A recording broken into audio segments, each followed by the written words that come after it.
What's up, people? It's your man Urban Lover coming from your mama's basement, baby. And you know what this segment is about. This is basically about to ask you guys, how many games do you think the Lakers are going to win this year? Now, there was an article came out from ESPN, and they said the Lakers are going to finish dead last, in the Western Conference. They said they're going to basically win 25 games, which is not bad, but at the end of the day, because it's still progress, but I think they're going to win more than 25. I think they're going to at least win 30.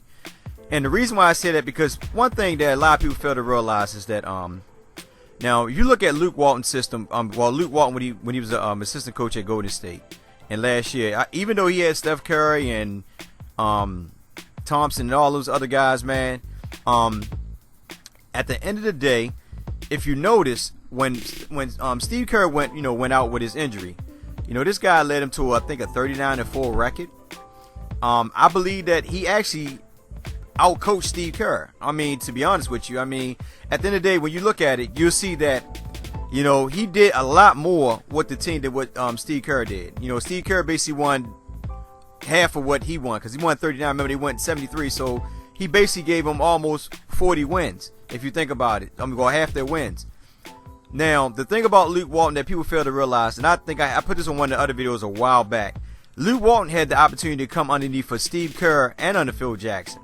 Now, Phil Jackson was the big, was real big on the triangle offense.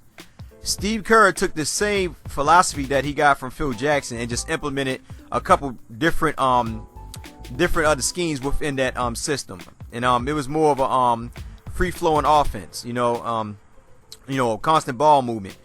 Now, Luke Walton, because one thing about him is that when he was on the bench, and he stated himself that during the time that he was injured, he would go up to Phil Jackson and ask Phil Jackson about coaching and stuff like that. And Phil Jackson basically took him under his helm and told him just, sit, next to me and just get some information. So Phil Jackson was already teaching Luke Walton coaching strategies when he was basically on the bench. So he was getting a full dip of what to do as a coach. And that's why I say at the end of the day, and I said on one of my old videos, once again, that Luke Walton will surpass Steve Kerr as a coach. A lot of people are like, the Lakers are young, blah, blah, blah, and this is the reason why, reporters all have got them finished at 25. It's based on their youth. That's the biggest thing. They're eventually going to have to learn how to close out games and stuff like that, as you've seen in the summer league when they were beating Cleveland. When they were beating Cleveland, I think by like almost 20 points, and Cleveland came back and beat them. So they eventually will learn, with experience, how to close out games. This is the main reason why the front office decided to bring in a couple veteran players to help these guys out. And that's why Lou Ding is going to play a big major part in helping these guys get over that hump of closing out games.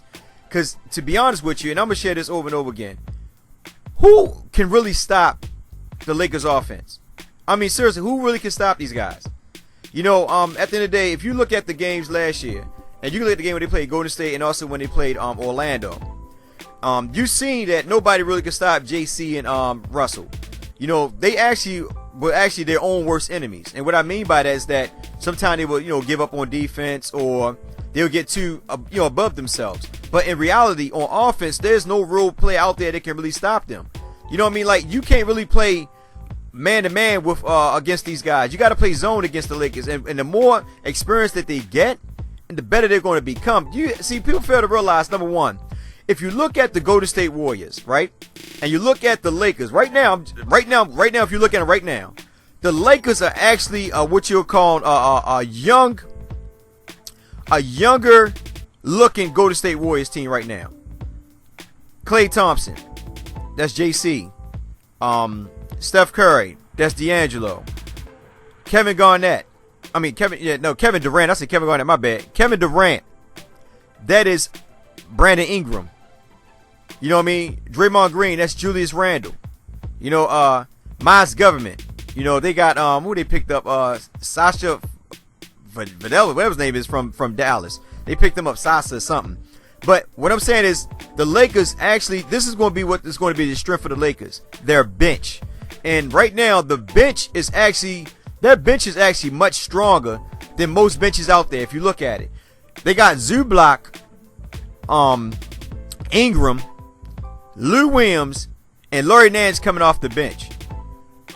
All four of them guys right there can give you 20 points any given night, to be honest with you. Yeah, I'm saying Larry Nance too, because as you see, as time goes on, his confidence level going to build up. Because last year he didn't really have the confidence, but this year he's going to have a lot more confidence in taking open shots when they're available for him. Brandon Ingram is going to be that hot spot, man, coming off the bench, him and Lou Williams. And Zubac, man, he's already a fan favorite. And I believe that over the course of a season or so, he's going to actually outplay Miles Government. He might be able to outplay him this year, because the thing is that they didn't expect this to come from Zubac. Before they was in negotiation with Tariq Black, resign him and all that. They didn't expect this much from Zubac. But when they looked at the Summer League and see how much potential this young guy got, it made them think. And I feel bad for Tariq Black, because now Zubac is going to probably jump over Tariq Black. That's what I'm saying, like, because Luke Walton promised Tariq Black playing time. But now it's like, you got to put the better person on the floor. You know what I mean? You can't be friends. It's like when you go into a business set. Just because you have a friend that's working with you, but you have another coworker that's much more stronger and much more convenient than that friend of yours, you're going to let that coworker that's much more better, get more work hours and stuff like that, because based on I know a lot of people say, well, based on seniority, stuff like that, but Zubac is going to outplay Miles Government and probably depend on how much time he gets. And the more and more he gets comfortable with the NBA level, the more opportunity he's going to get to outplay Miles Government. D'Angelo, he's building confidence. He's a little cocky, but he's building confidence. There's nothing wrong with being cocky. You know what I mean? You want to go in there with that chip on your shoulder, believing in your mind, can't nobody stop you. You want to go in there with less confidence, thinking that, oh man, this guy's going to beat me, because it's going to kill the morale of everybody else around you. So you got to go in there with that cockiness. And right now, him, JC, Randall, they all have that cockiness, man. They all have it, and it's starting to grow on Zubac too. After that dunk that the dude from Philadelphia did on him, man, the next couple games, man, he started throwing it down harder. He started going to the rim harder. A couple games he was just doing layups and all that. But then as the time went on in the Summer League, he started, putting that ball down with dunks. So Brandon Ingram is going to be, like I said, Brandon Ingram over the course of time, he's going to be so much better coming off the bench. Eventually, Lou Dane going to be coming off the bench, and Brandon Ingram going to be starting. But right now, based on experience, Lou Dane is going to be starting.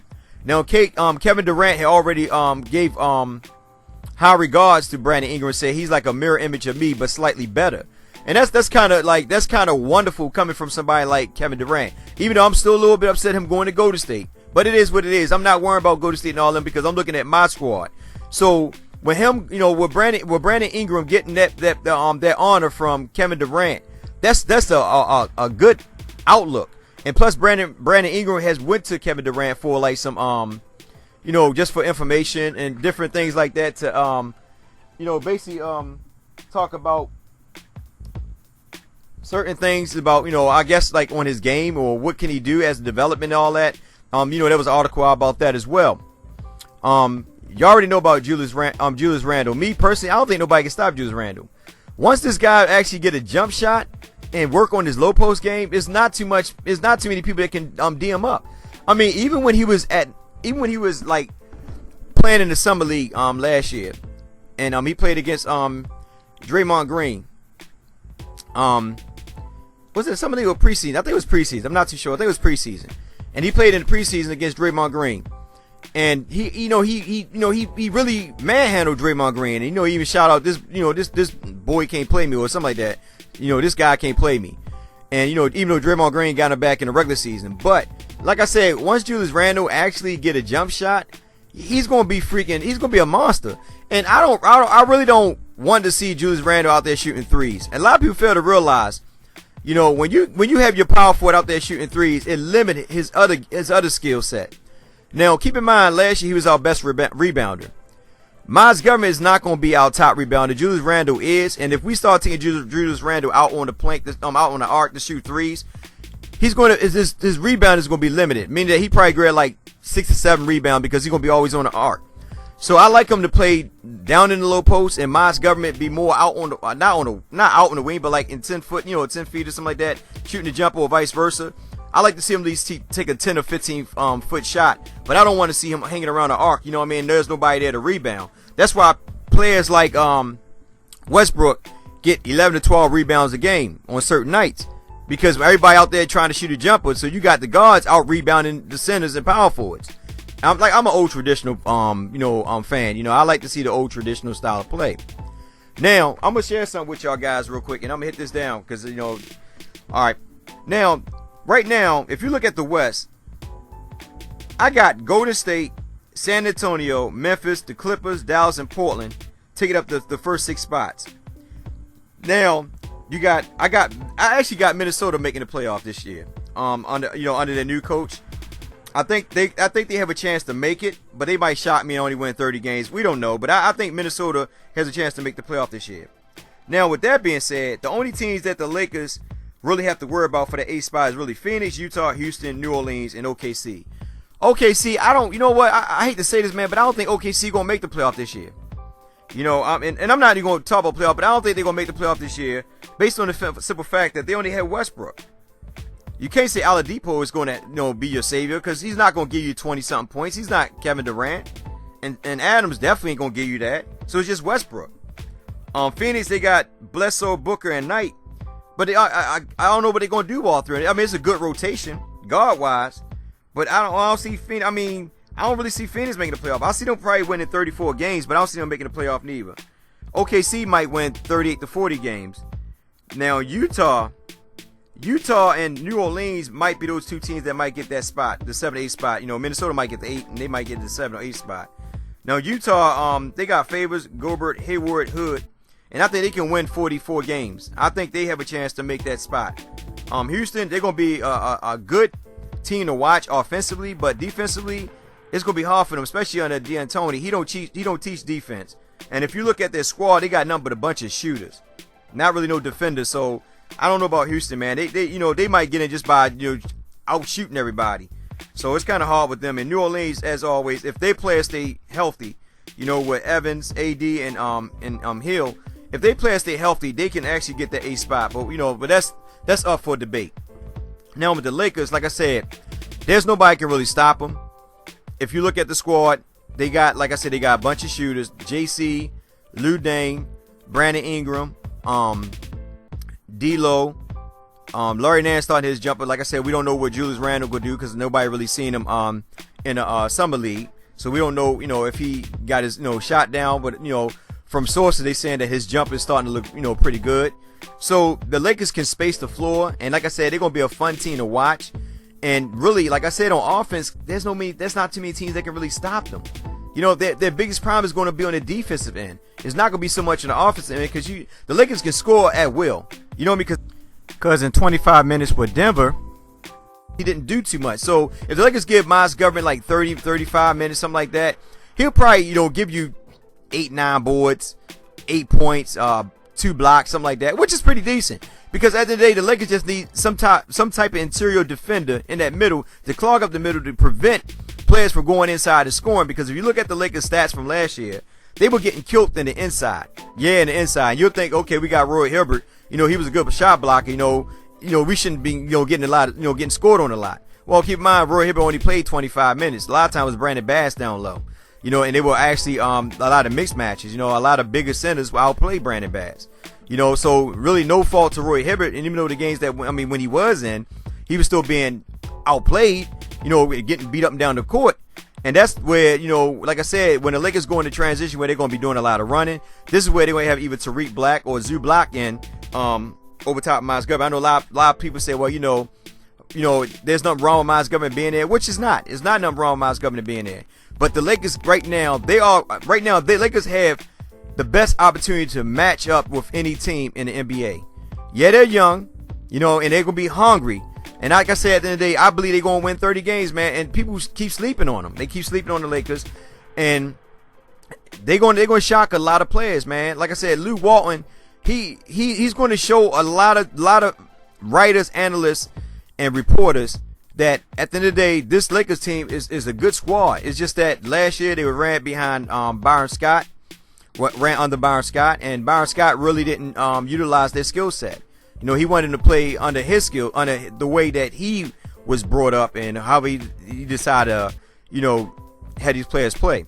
But With that being said, like I said before, I believe the Lakers going to win 30 or more games this year. The only thing about them is that they're going to be their own worst enemy. Is that they got to get over that hump of closing out games, and the defense. That's going to be the two biggest things: defense and them closing out games.